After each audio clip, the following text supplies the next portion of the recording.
அக்கினிக்கு ஒரு குணம் இருக்கா? தாத்தான்னு கேட்டுக்கிட்டே இருக்குமா. எவ்வளோ பாவியை கொடுத்தாலும் நீ அக்கினி மேலே எவ்வளவு ரூல்டு நோட்டு அன்ரூல்டு நோட்டை போட்டாலும் அம்புட்டு கொஞ்ச நேரத்தில் அதுவும் அக்கினி ஆயிரும். அப்படிதான் பாவிகளை கர்த்தருடைய அன்பு தொற்றுச்சுன்னா அவனும் தேவனை போல மாறிடுவான்.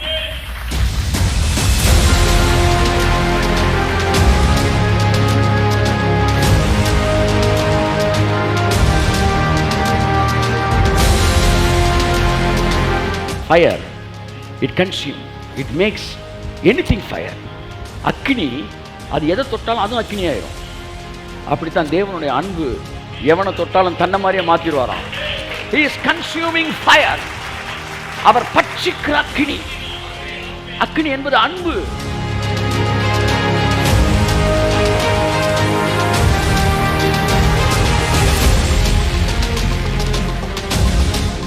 ராஜ்யம் தொடங்கிவிட்டது, ஆளுகை இன்னும் தொடங்கவில்லை.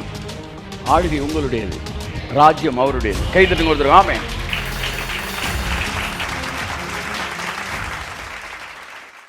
தொடர்ந்து ஒரு 7 வாரமாக 1000 வருட அரசாட்சியை பற்றி நம்ம பார்த்துக்கிட்டு இருக்கிறோம். 1000 வருட அரசாட்சி அப்படின்னா 1000 வருஷம் தேவன் ஆளுவார் அப்படின்னு நினச்சிக்கிட்டு இருக்காங்க. அப்போ 1001வது வருஷம் வேறு யார் வருவா? இவன் 1000 ஒன்று 1000 நினச்சிட்டான். 999க்கு அப்புறம் ஒன்று வரும்ல 1000. அது ஆர்வக்கோளாறு. எதாவது ஆர்வக்கோளாறு? 1000 ஒன்று 999க்கு அப்புறம் வருதுல 1000. அந்த 1000 நினச்சில அதுதான் ஆர்வக்கோளாறு. அது இல்லைப்பா 1000. 1000னா பிப்ளிக்கல் மீனிங் இன்ஃபினிட்டி. கைத்தட்டுங்க. இன்ஃபினிட்டி. எங்களுக்கு தெரியாமலா ஏசுத்து 2000 வருஷம் ஆச்சு. ஏன் பிரசங்கத்துக்கு வரவன் இதை கூடயா பார்க்காம வருவாங்க? பிரசங்க ஆர்வக்கோளாறுல இல்லை, இப்போ உன் கேள்வி ஆர்வக்கோளாறுல இருக்குது. ஏசு செத்து 2000 வருஷம் ஆச்சு. ஏசு செத்து முடிந்ததுன்னு சொன்னப்போ 1000 வருஷம் அரசாட்சி தொடங்குச்சுன்னா கிபி 1000 முடிஞ்சிருக்கணும். 2011 இருக்குன்னு நம்மளுக்கு தெரியாதா? ஏன் கல்யாணத்துக்கு வரையும் தாலியை கூட எடுத்துகிட்டு வராமல் விட்டுருவாங்க. So we know that 2000 years went out. 1000 means it is not the number which is coming after 999. 1000னா கணக்கில்லாமல் நீங்கள் இப்பொழுது இருக்கிறதை பார்க்கிலும் இன்னும் 1000 மடங்கு அதிகமாகும்படி உங்கள் தேவனாகிய கர்த்தர் உங்களுக்கு சொன்னபடியே உங்களை ஆசீர்வதிப்பார். அப்படி சொல்லும்போது 6.5 லட்சம் பேர் இருந்தாங்க. 6.5 லட்சம் பேர் புருஷர்கள். அப்போ இன்ட்டு 1000 போட்டுக்காங்க. அதெல்லாம் முடிஞ்சு எத்தனையோ வருஷம் ஆச்சு. உடனே அப்படியே ஃப்ரீஸ் பண்ணிடுறா, இனிமேல் வளரக்கூடாது அப்படின்னு அர்த்தமா? இல்லை. நட்சத்திரம் மாதிரி பெருகிட்டு 1000 நீங்கள் பெருக கடவுள்கள்னா பெருகிட்டே இருக்கும். அப்போ கடவுள் இந்த பூமியில் செய்கிற ஆட்சி வெறும் 1000 வருஷம் என்றால் அது மிகப்பெரிய ஒரு தரித்திரம். பைபிள் தெளிவாக சொல்லுது, அவருடைய ராஜ்யத்திற்கு சத்தமாக சொல்லு, கையத்தட்டு, அவருடைய ராஜ்யத்திற்கு முடிவே இராது. அப்புறம் 1000 சொன்னீங்க, 1000க்கு அர்த்தமே முடிவில்லைன்னு அர்த்தம். திடீர்னு இடையில படத்தோட தொடக்கமும் தெரில முடிவு. கமெண்ட்லாம் ரொம்ப இந்த மாதிரி ஆளுக்கெல்லாம் நீங்கள் செவி செவிக்கு கொடுக்காது. முன்னாடியும் பார்த்துருக்க மாட்டேன், பின்னாடியும் பார்த்துருக்க மாட்டேன். டபக்குன்னு குறுக்க படம் எங்கே ஓடிக்கிட்டு இருக்கு, என்ன நடந்துக்கிட்டு இருக்குன்னே தெரியாமல் அந்த இடையில முறுக்க சாப்பிட்டு லேட்டாக டிக்கெட் எடுத்துகிட்டு வருவாங்க. பிறகுள்ள அது ஊருக்கு போகும் வழி அறியாததினால் மூடனுடைய தொல்லை அநேகரை இழைக்கப்படணும். அதாவது வழி எங்கே போகிறோன்னு தெரியாதவன் கூட இருக்கவனெல்லாம் டிஸ்டர்ப் பண்ணிக்கிட்டே இருப்பானா. இந்த புதுசாக வழி தெரியாதவன் பஸ்ஸில் ஏறினா, சார் சார் சார் வாடிப்பிட்டு வந்துச்சா, சார் சார் வாடிப்பி இருறா வந்தால் சொல்கிறோண்டா, சார் வந்துருச்சா சார் வாடிப்பி. அந்த மாதிரி ஒரு ஃபுல் சீரீஸ் ஃபுல்லாக கேளுங்க. 7 வாரம் பேசியிருக்கிறோம் 1000ன்றதை பற்றி. அதில் எல்லாம் பேசியிருக்கிறோம். என்னெல்லாம் பேசியிருக்கீங்க சார், என்னெல்லாம் பேசியிருக்கிறேன்னு உங்களுக்கு ஒரு சின்ன கிளான்ஸ் கொடுக்குறேன். 1000 வருட அரசாட்சி. ஒன்று புரிஞ்சுக்கணும், இது ஆரம்பமாகிவிட்டது. இயேசு மிக தெளிவாக சொன்னார், நீங்கள் ஏற்றுக்கொள்ள மனதாக இருந்தால். ரொம்ப முக்கியம். இந்த 1000 வருஷ அரசாட்சி, அதாவது தேவனுடைய ராஜ்யத்துக்குள்ளே நம்ம வர்ற அந்த வாழ்க்கையை வாழ்கிறதுக்கு சாமுவேல் முதற்கொண்டு மோசே முதற்கொண்டு பாருங்க அநேக தீர்க்கதரிசிகளும் நீதிமான்களும் அந்த நாளை காண்பதற்கு ஆசையாக இருந்தாங்களாம். இயேசு சொல்றார், இந்த நாளை காண்பதற்கு ஆசையாக இருந்தார்கள். எந்த நாள்? சிலுவையில் அறையப்படுகிற நாள் மட்டுமல்ல, அந்த நாள் அல்ல, அதற்கு பிறகு தொடங்குகிற தேவனுடைய ராஜ்யம். உங்கள்கிட்ட கேட்குறேன், உங்களுக்கு எந்த நாள் பார்க்க ஆசையாக இருப்பீங்க? சிலுவையில் அறையப்பட்ட நாளா, ராஜ்யத்தை 1000 வருஷ அரசாட்சி? 1000 வருஷ அரசாட்சி. அதைத்தானே சொல்கிறோம் 1000 கால அரசாட்சின்னு. ஏசாயிலிருந்து இறைமையில அந்நாட்களில் நித்திய மகிழ்ச்சி ஒரு தலையின் மேல் இருக்கும், சஞ்சலம் தைப்பும் ஓடி போகும். இது எல்லாம் 1000 வருஷ அரசு கனவு கண்டாங்க. இயேசு சொல்றாரு, அந்த நாள் வந்துருச்சுறான்றாரு. ஆமென், ஆமென். பழைய ஏற்பாட்டு பக்தர்கள் வெறி கொண்டு திரிந்தார்கள் அந்த 1000 வருஷ அரசாட்சி தேவனுடைய ஆட்சிக்காக. தானியெல்லாம் 21 நாள் ஃபாஸ்டிங்கே போட்டான். அப்புறமேட்டு ஒரு தூதனை அனுப்பிச்சு விட்டு, தம்பி உணர்ச்சி வசப்படாத, உபவாசத்தில் ஒன்றும் நடக்காது. அது விசேஷமான காலம். அந்த காலத்தில் பிறந்தவர்கள் விசேஷமானவர்கள். அது வரைக்கும் நீ போய் இளைப்பாரு, உன்னுடைய பிதாக்களோடு படுத்து இளைப்பாரி கொண்டு நாள் வரும்போது என் பிள்ளையை அவங்களாம் எழுப்புவாங்க. கையெழுத்துட்டு நம்ம தான் தானியேலையெல்லாம் எழுப்ப போகிறோம். ஆமாம், ஏன்னா நம்ம 1000 வருஷ அரசாட்சியில் வந்துட்டோம். எழுப்பிட்டு வாப்பா வாப்பா வாப்பா, இந்த நீ கேட்டது வந்துருச்சு வா அப்படின்னு எழுப்ப போகிறோம். அது வரைக்கும் இளைப்பாரி கொண்டு இம்மார்டாலிட்டி, ரேசிங் த டெட் எல்லாமே இந்த காலம் தான். அப்போ நீ யார் யாரை இப்போ எழுப்புறீங்களோ ரிவர்ஸில் போய் எழுப்ப போகிறீங்க இயேசு நாமத்தில். பைபிளை ஃபுல்லாக தெரிஞ்சும் யோசிக்கலாம். இப்போ பிரச்சனை என்னென்னா, பைபிளையும் படிக்கிறதுல யோசிச்சுக்கிட்டு இருக்கிறது இப்போ எனக்கு பெரிய சிக்கலாக இருக்குது. பைபிளை ஃபுல்லாக படித்து யோசிக்க மாட்டேன், க்ளீனாக புரிஞ்சிடும். ஆமாம் ஆமாம் ஆமாம் கரெக்டு அப்படின்னு. ஆனால் வாத்தியார் சொன்னது மன்னிக்கும் ஒரு ஊழியக்கார செய்தியை மட்டும் கேட்டுட்டு உட்காந்துருந்தா, அல்லது நீங்கள் போய் பைபிளை தெளிவாக படிக்கணும். அன்புக்குரிய 1000 வருஷம் தொடங்கி விட்டது என்று இயேசு சொன்னார். மத்தேயு 13:7 அங்கேருந்து வாசிப்போம். 13:17. அநேக தீர்க்கதரிசிகளும் நீதிமான்களும் நீங்கள் காண்கிறவைகளை காணவும் நீங்கள் கேட்கிறவைகளை கேட்கவும் விரும்பியும் காணாமலும் கேளாமலும் போனார்கள் என்று மெய்யாகவே உங்களுக்கு சொல்லுகிறேன். நீங்கள் காண்கிறவைகளை காணவும், எது? டிரான்ஸ்ஃபர்மேஷன். வனாந்தரம் வயல்வெளி ஆவது, அவாந்தர வழியில் ஆறுகள் பாய்வது, வெட்டாந்தரை தண்ணீர் தடாகமாய் மாறுவது, நீங்கள் கேட்க விரும்புகிற மாபெரும் சத்தியங்களை, வெளிப்பாடுகளை கேட்கவும் அநேக தீர்க்கதரிசிகளும் நீதிமான்களும் என்ன செய்தார்களா? காணவும் கேட்கவும் விரும்பினார்கள். எல்லாம் சொல்லுங்க, அவங்களாம் விரும்பினாங்க. சொல்லுங்க, பார்க்காமலே போயிட்டாங்க. ஆனா நீங்க அதை பார்த்தீங்க. கர்த்தர் சொல்றார், கை திரும்ப ராமே. அப்ப எப்ப தொடங்குச்சு சொல்லுங்க? எப்ப தொடங்குச்சு சார்? இப்ப தொடங்கல சார். இயேசு முடிந்ததுன்னு சொன்னார்ல, அப்பவே தொடங்குச்சு. அந்த நாட்களை பார்க்கறதுக்கு தான் தீர்க்கதரிசி ஆசையா இருந்தான். 1000 வருஷ அரசாட்சி, கடவுளே அரசாள்றாராண்டா, சகல அதிகாரமும் அவர் கைக்கு வந்துருமாப்பா, அப்போ பூமி எப்படி இருக்கும்? அப்போ அந்த அதிகாரத்தை அவர் யார் மூலமாக செயல்படுத்துறாரு, அதைத்தான் நம்ம பார்த்துக்கிட்டு இருக்கிறோம். எப்படி அந்த 1000 வருஷ அரசாட்சி செயல்படுகிறது அதான் பார்த்துக்கிட்டு இருக்கோம். நீங்களாம் செலக்ட் ஆகிட்டீங்க, இப்போ எப்படி எக்ஸிக்யூட் பண்ணணும் அப்படின்றத கர்த்தர் உங்கள்கிட்ட பேசிட்டு இருக்காரு. அந்த 1000 வருஷ அரசாட்சி இயேசு சொன்னப்பவே தொடங்கிருச்சு. இன்னொரு வசனம் கூட சொல்றேன், அப்போஸ்தலர் 3:24 வாசிங்க. அப்போஸ்தலர் 3:24. சாமுவேல் முதற்கொண்டு எத்தனை பேர் தீர்க்க தரிசனம் உரைத்தார்களோ அத்தனை பேரும் இந்த நாட்களை முன்னறிவித்தார்கள். ஐயோ, இதுக்கெல்லாம் நீங்க தட்டி இருக்க வேணாமா? நீங்க எவ்வளவு வாழைப்பழத்தை உரிச்சு வச்சிருக்காங்க பாருங்க. சின்ன பிள்ளைக்கு கொடுக்குற மாதிரி எழுதி வச்சிருக்கிறார். சாமுவேல் முதற்கொண்டு, சாமுவேல் தான் ஃபர்ஸ்ட் ப்ராஃபட்டா இவங்க கன்சிடர் பண்றாங்க. சாமுவேல் முதற்கொண்டு எத்தனை பேர் தீர்க்க தரிசனம் சொன்னாங்களோ அத்தனை பேரும் எதை பத்தி சொன்னாங்க தெரியுமா? எதிர்காலத்தை பத்தி இல்லப்பா. அத்தனை தீர்க்க தரிசனமும், அது 1000 வருஷ அரசாட்சி பத்தி வருதா? அத்தனையுமே இந்த நாட்களை என்றான். 2000 வருஷத்துக்கு முன்னாடியே தொடங்கிருச்சு அந்த நாட்கள். கை தட்டுக்க வருது. ஆமென்.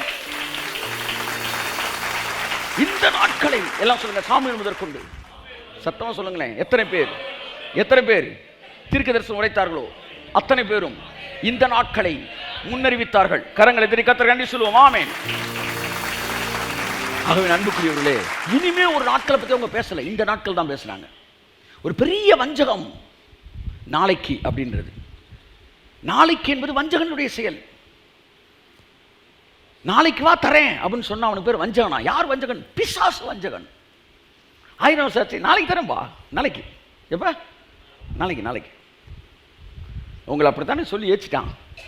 நாளைக்கு எந்த நாளைக்கு? நீ டிலே ஆகிட்டு இருக்கிறனால அவர் அலங்கரிக்கப்பட்ட மணவாட்டியை பார்க்குறக்கு அவர் வராரு.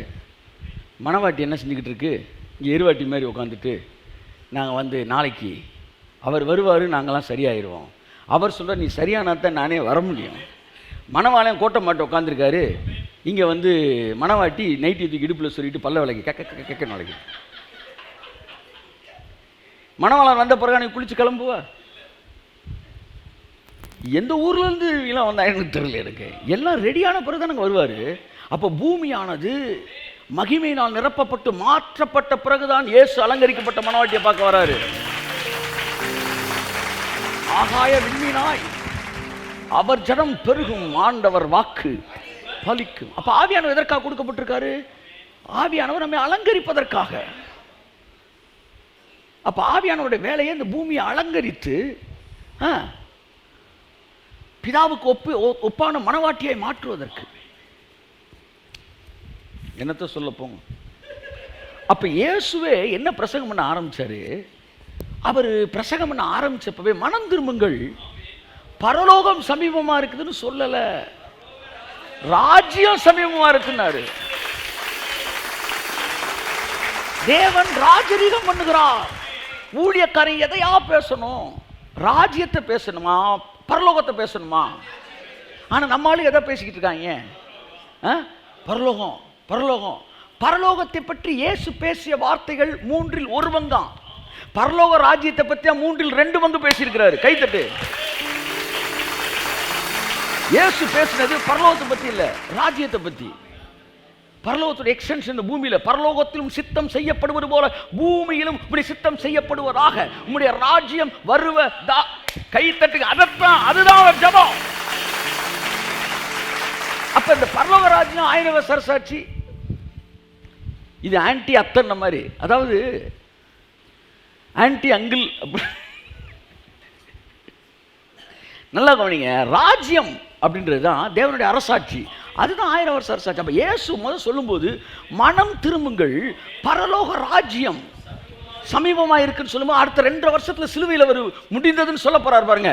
கிட்டக்க வந்துருச்சுடா, சமீபமா இருக்கு என்று பிரசங்கம் பண்ணினார். இயேசு அப்ப எதை பத்தி பிரசங்கம் பண்ணாரு? அதான் எதை பத்தி? 1000 வருஷ அரசாட்சியை பத்தி. யோவான் என்ன பிரசங்கம் பண்ணா? மனம் திரும்புங்கள், 1000 வருஷ அரசாட்சி சமீபமா இருக்கு. அடுத்து சீசர்களுக்கு எதை பிரசங்கம் பண்ண சொன்னாரு? மனம் திரும்புங்கள், 1000 வருஷ அரசாட்சி சமீபமா இருக்கிறது. அப்ப ராஜ்யம் எது? ராஜ்யம் என்ன? தேவன் ஆளுகை செய்வதான் ராஜ்யம். அப்ப 1000 வருட அரசாட்சி, தேவனுடைய ராஜ்யம் தான் 1000 வருஷ அரசாட்சி. அந்த ராஜ்யம் எப்ப தொடங்குச்சு? எல்லாம் முடிந்தது என்று சொன்னபோது அவர் எக்காலம் முழக்கமிட்டார், இதோ வானத்திலும் பூமியிலும் அதிகாரம் என கொடுக்கப்பட்டிருக்கிறது என்று இயேசு சொன்னார். அடுத்து அவர் தொடங்கும் போது பரலோக ராஜ்யத்தை பேசினார். அடுத்து இடையில, ஊருக்கு இடையிலெல்லாம், ஐயா நீ எங்கள் ஊரில் இன்னும் 2 நாள் தங்கிட்டு போகணும்னு சொன்னப்போ கூட என்ன சொன்னார்னா, நான் அப்பெல்லாம் தங்க முடியாதுப்பா. ஏன்னா வாசிங்க, லூக்கா 3ஆம் அதிகாரம் கடைசி வசனமா 4ஆம் அதிகாரம் கடைசி வசனம் வாசி. லூக்கா 4ஆம் அதிகாரம் 43, 42, 43. உதயமான போது அவர் புறப்பட்டு வனாந்தரமான ஓரிடத்திற்கு போனார். திரளான ஜனங்கள் அவரை தேடி அவரிடத்தில் வந்து தங்களை விட்டு போகாதபடிக்கு அவரை நிறுத்தி கொண்டார்கள். நிறைய அற்புதம் பண்ணிட்டாரு. நல்லா பாருங்க, பிரசங்கம் பண்ணாரு, அடுத்து நிறைய அற்புதம் பண்ணார். அற்புதம் என்ன?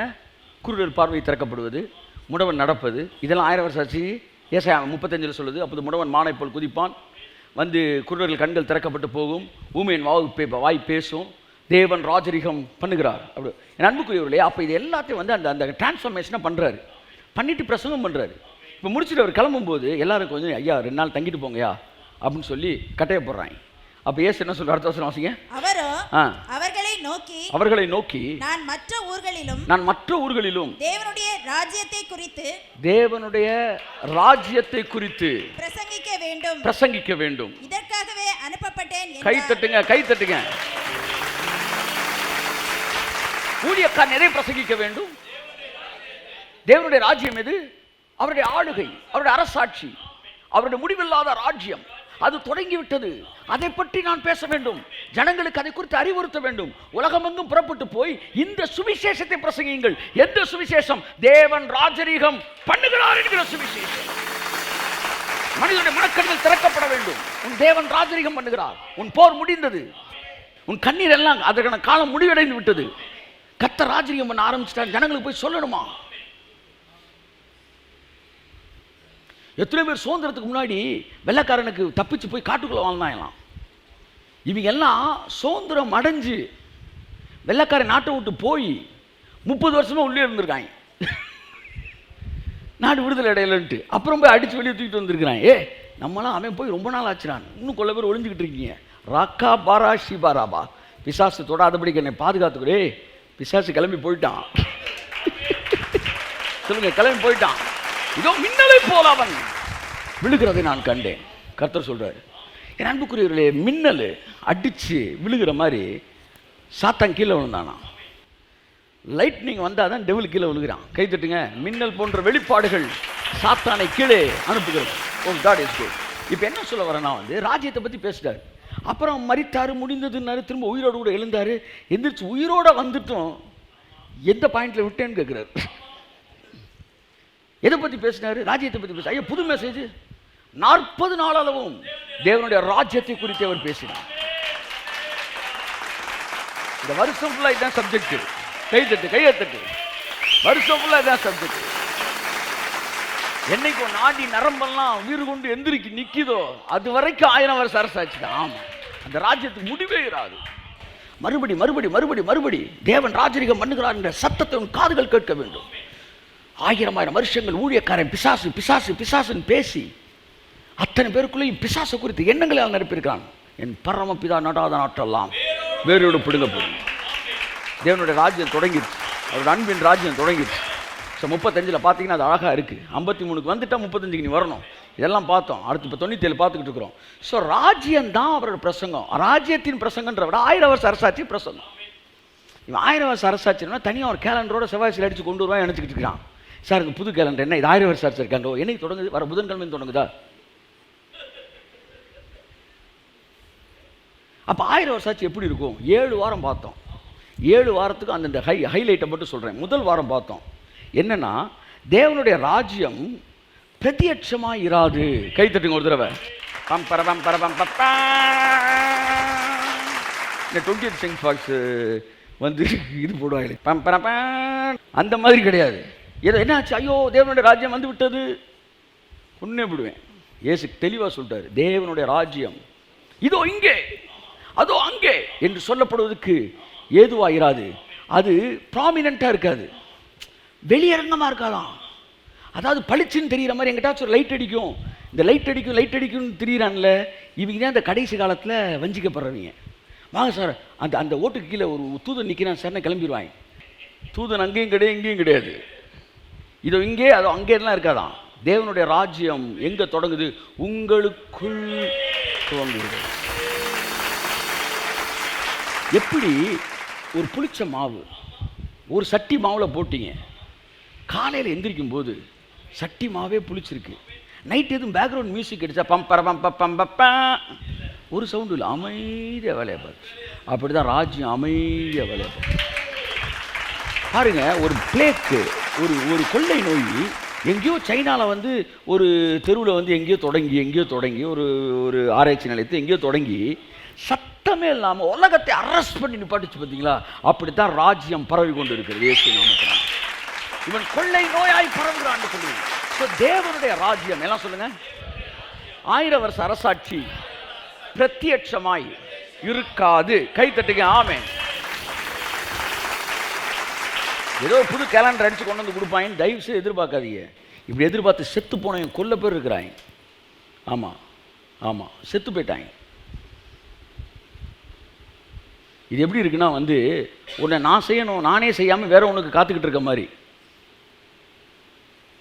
ஸோ நம்பர் 1,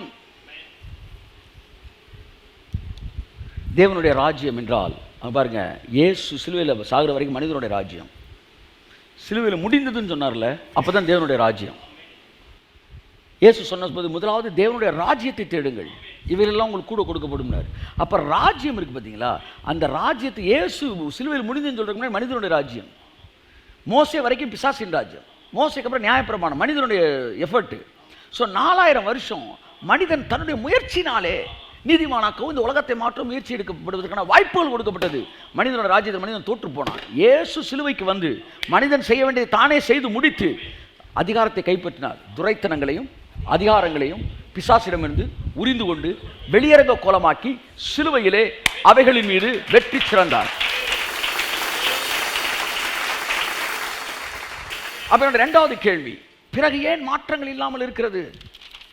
ஏன் மாற்றம் இல்லை அப்படின்னா, நல்லா கவனிக்கணும். ஆட்சி வந்த பின்னகுதான் மாற்றம் வரும். ஆட்சி வரும் முன்னே, எல்லாம் சொல்லுங்க, மாற்றம் வரும் பின்னே. Praise God. ஒரு அல்லேலூயா சொல்லுங்களேன். அப்ப நீ என்ன நினைக்கிற? மாற்றம் வரல, அப்ப ஆட்சி வரல போல. இல்ல, ஆட்சி மாறிடுச்சு. அப்ப ஆட்சி மாற்றம் வந்த பிறகுதான் மாற்றங்கள் வருகிறது. அப்படின்னா என்ன சொல்ல வர்றாருன்னா, 1000 வருஷ அரசாட்சி என்பது மாற்றப்பட்ட பூமி அல்ல, அது மாறுகின்ற பூமி. 1000 வருஷ அரசாட்சி என்பது மாற்றப்பட்ட இடம் அல்ல, அது மாறுகின்ற இடம். இந்த அரசாட்சியில தான் அது எல்லாமே மாறுகிறது. அதைத்தான் வந்து ஏசாயா 35 சொல்லுது, வனாந்திரம் வயல்வெளியாய் மாறும், அவாந்திர வழியில் ஆறுகள் பாயும். அப்ப வனாந்திரம் அங்க இருக்குதுல்ல, இருக்கு. அவாந்திர வழி இருக்குதுல்ல, இருக்கு. விக்கிரக ஆராதனை அங்க இருப்பார்களாம், அவர்கள் விக்கிரகங்களை தூக்கி எறிவாங்களாம். இதெல்லாம் ஆட்சியில நடக்கும். நடந்து பூமி மாறுது. அந்த மாறுகிற ஒரு இடம் தான் 1000 வருஷ அரசாட்சி. பலவீனமான சரீரம் பலமுள்ளதாய் மாறுகிறது. வறுமை தரித்திரத்தில் இருக்கிறவர்கள் ஐஸ்வர்யவான்களாய் மாறுகிறார்கள். இதெல்லாம் ஏன் நடக்குது? எல்லாருக்கும் 1000 வருஷ அரசாட்சி. பறையருக்கும் இங்கு தீய, புலையருக்கும் விடுதலை. இழிவு கொண்ட மனிதன் என்று எவனும் இந்தியாவில் இல்லையேன்னு பாரதி பாடினான். விடுதலை கொடுத்தப்ப அங்க நல்லவனுக்கு மட்டும் விடுதலை கிடைக்கலாம். பறையருக்கும் இங்கு தீய, புலையருக்கும் விடுதலை. நல்லவனுக்கும் கெட்டவனுக்கும் சேர்ந்து விடுதலை கிடைச்சு. அப்படித்தான் 1000 வருஷம். கையை தட்டு. ஆமா, அந்த அரசாட்சியிலே தேவனை ராஜாவாய் கொண்டிருக்கிற வாழ்க்கை செழிப்பதையும் தேவனுடைய அரசாட்சியையும் புறஜாதிகள் பார்க்கிறார்கள். பார்த்து தங்கள் விக்கிரகங்களை தூக்கி எறிந்து இவரே மெய்யான தேவன் என்று வருகிறார்கள். அக்கினி அவர்களை, அன்பின் அக்கினி அவர்களை பட்சிக்கிறது. இதெல்லாம் நம்ம பார்த்துக்கிட்டு வரோம். 1000 வருஷ அரசாட்சி எப்படி இருக்கும்? மாறிய இடம் அல்ல, மாறுகின்ற இடம். அடுத்து அது சேரும் இடம் அல்ல, அது போகும் வழி. கை தட்டுங்க. ஆமென். எல்லாம் 1000 வருஷ அரசாட்சி முட்டு சேர்ந்து நினைச்சிட்டாங்க. நேராக போய் மூடையெல்லாம் இறக்கி வச்சுட்டா பாடா 1000 வருஷ அரசாட்சி. 1000 வருஷ அரசாட்சின்றது போய் ஒரு புல்வெளி தரையில் உட்காந்து அப்படியே தண்ணியை கோரி குடிச்சு தூங்குறது கிடையாது. 1000 வருஷ அரசாட்சி என்பது சீயோனுக்கு போகிற வழி. மீட்கப்பட்டவர்கள் அதில் நடப்பார்கள். அங்கு பெரும் பாதையான வழி ஒன்று இருக்கும். அந்த வழியில தான் வந்து சிங்கம் வருவதில்லை, துஷ்ட மனிதன் புல்லை பிரவேசிப்பதில்லை. ஏன்னா அந்த பாதை பரிசுத்த வழி எனப்படும். அதில் நடக்கிறவர்கள் பேதையாக இருந்தாலும் திசைகட்டு போவதில்லை. அந்த வழிக்கான வாசல் இயேசு சொன்னார், நானே வாசல். ஆமென், நானே வாசல். ஆமாம். அப்போ 1000 வருஷ அரசாட்சிக்கான வழினா அதுக்கு வாசல் இது. கையை தட்டிரு. எல்லாம் சொல்லுங்க, 1000 வருஷ அரசாட்சி வழி. சத்தமா சொல்லுங்க, வழி. இயேசு வாசல். வாசல் சொல்லுங்க. 1000 வருஷ அரசாட்சி சத்தமா சொல்லுங்க, வழி. நான் 1000 வருஷ அரசாட்சின்னு கேட்பேன், நீங்க வழின்னு சொல்லணும். நான் இயேசுன்னு கேட்பேன், நீங்க வாசல். 1000 வருஷ அரசாட்சி சத்தமா, வழி. இயேசு வாசல். அப்போ ஒருவன் என் வழியாய் உட்பிரவேசித்தால் உள்ளும் புறமும் மேய்ச்சலை கண்டடைவான். இயேசுக்குள் வருகிறவர்களுக்கு இந்த 1000 வருஷ அரசாட்சி அன்றைக்கே தொடங்குகிறது. அவர்கள் மனநிலை, அவர்களுடைய மனது மறுரூபமா, மனது வந்து புதிதாக்கப்பட அவர்கள் வாழ்க்கை மறுரூபமாக்கப்படுகிறது. உங்க வாழ்க்கையில இதுக்கு முன்னாடி இருந்ததுக்கு இப்போ இருந்து எவ்வளோ வித்தியாசம் சார்? நான் 30 வருஷம் பிரசங்கம் பண்ணி சார். 90ல் என்னோட ஃபர்ஸ்ட் பிரசங்கம் நான் ஸ்டார்ட் பண்ணேன் சார். இன்னைக்கு வந்து 2000, 2010, 2020, 21 31 வருஷம் நான் பிரசங்கம் பண்ணியிருக்கிறேன். 23 வருடங்கள் நான் வந்து மோசையின் பிரமாணங்களின் அடிப்படையிலே இயேசுவை பிரசங்கித்திருக்கிறேன். அடுத்து இப்போ ஒரு 7-8 வருஷமாக வந்து நான் என்ன பிரசங்கம் பண்ணுறேன்? சிலுவையில் அறியப்பட்ட இயேசுவும் அதனால் உண்டான வந்து தேவனுடைய ராஜ்யத்தை நான் பேசிக்கிட்டு இருக்கிறேன். இந்த ரெண்டுலேயுமே என் செய்தியை கேட்டவங்க வந்து பழைய செய்தியை கேட்டவன் போர் அடிச்சோ, புதிய செய்தி கேட்ட சூப்பராக இருந்துச்சுன்னு சொன்னது கிடையாது. பழைய செய்தியை கேட்டவன் இப்போ எந்த அளவுக்கு நீங்கள் எக்ஸைட்மெண்ட்டாக இருக்கீங்களோ அதே அளவு பீக்கில் வச்சுருப்பேன். அவங்கள 50 பேரும் வந்து ஃபிங்கர் டிப்பில் தான் வச்சுருக்குது. They will hanging on my words. அப்படி 5000 பேரும் அடுத்த ஸ்டேட்மெண்ட் சொல்கிற வரைக்கும் அப்படியே பின் ட்ராப் சைலன்ஸ் தான் இருக்கும். அரெஸ்ட் பண்ணி தான் இருப்பாங்க மக்கள். ஏன்னா சீனாய் மலையில் ஒரு மகிமை இருந்துச்சு. ஆனால் அந்த செய்தி முடிஞ்சோடனே என்ன சொல்லுவாங்க, சார் செய்தி சூப்பராக இருக்குது சார், உங்களுக்கு இந்த வயசுல நாங்களாம் நம்பவே முடியல சார், செய்தி சூப்பராக இருக்குது சார் அப்படின்னா. இப்போ செய்தி கேட்குறவங்களுக்கு அவங்களுக்கு என்ன வித்தியாசம்? இன்னைக்கு செய்தி கேட்குறேன் வந்து சொல்கிறான் செய்தி நல்லா இருக்கு சார்னு சொல்ல, சார் உங்கள் செய்தியை கேட்டப்பறம் என் வாழ்க்கை சூப்பராக இருக்கு சார்ன்றான். ஸோ நம்ம செய்தி சூப்பராக இருக்கக்கூடாது, செய்தியை கேட்குறேன் வாழ்க்கை சூப்பராக இருக்கணும். அந்த 23 வருடம் மோசையின் பிரமாணங்களை கேட்கும்போது கேட்குறதுக்கு நல்லா இருந்துச்சு, வாழ்க்கை நல்லா இல்லை. ஆனால் சிலுவையில் அறையப்பட்ட இயேசு அதன் மூலம் தொடங்கிய தேவனுடைய ராஜ்யத்தை பேசும்போது கேட்கிறவர்கள் வாழ்க்கை மாறுகிறது. 1000 வருஷ அரசாட்சி அவர்கள் அனுபவிக்க ஆரம்பிக்கிறார்கள். நீங்கள் ஒவ்வொருவரும் சாட்சிகளாக இருக்கிறீர்கள். உங்களுடைய பிள்ளைகள் அற்புதங்களாகவும் அடையாளங்களாக இருப்பார்கள். அப்போ வாழ்க்கை எப்படி இருந்துச்சு? பணப்பிரச்சனை எப்படி இருந்துச்சு, இன்னைக்கு எப்படி இருக்கிற, இது தெரியாத 1000 வருஷ அரசாட்சி உனக்குள்ள உனக்கு வந்து ஸ்ப்ரவுட் பண்ண ஆரம்பிச்சிருச்சு, உனக்குள்ள துளிர் விட ஆரம்பித்து விட்டது என்று. இன்னும் அறிவு கூட கூட இனி கூடும் பாருங்க. ஆமா, உங்களுடைய சரீர பலவீனங்கள் மறையும், உங்களுடைய தரித்திரம் நீங்கும், உங்களோட பயங்கள் நீங்க இருக்கு பாருங்க, பயங்கள் நீங்க இருக்கு பாருங்க, எவ்வளவு தைரியம் இருக்கு பாருங்க, கடவுளை கொடுத்த அறிவு பெரிய இருக்கு பாருங்க, இடைவிடாத பிரசன்னம் இருக்குது பாருங்க. We started enjoying the heaven. இந்த வழியில போய் தான் நீங்க அவரை பார்க்க முடியும். நிறைய பார்த்தோம். ஒன்று பிரத்யட்சமாய் வராது, ரெண்டாவது அது சேரும் இடம் அல்ல, அது போகும் வழி, மூன்றாவது மாற்றப்பட்ட இடம் அல்ல, 1000 வருஷ அரசாட்சி மாற்றுகிற இடம், நாலாவது அது புறஜாதிகளும் இருக்கிற இடம், கோட்டான் குஞ்சுகளும் என்னை கனம் பண்ணும், வலு சர்ப்பங்களும் கோட்டான் குஞ்சுகளும் என்ன சாமிடா அவரு அப்படி சொல்லுவாங்க. ஆமென்.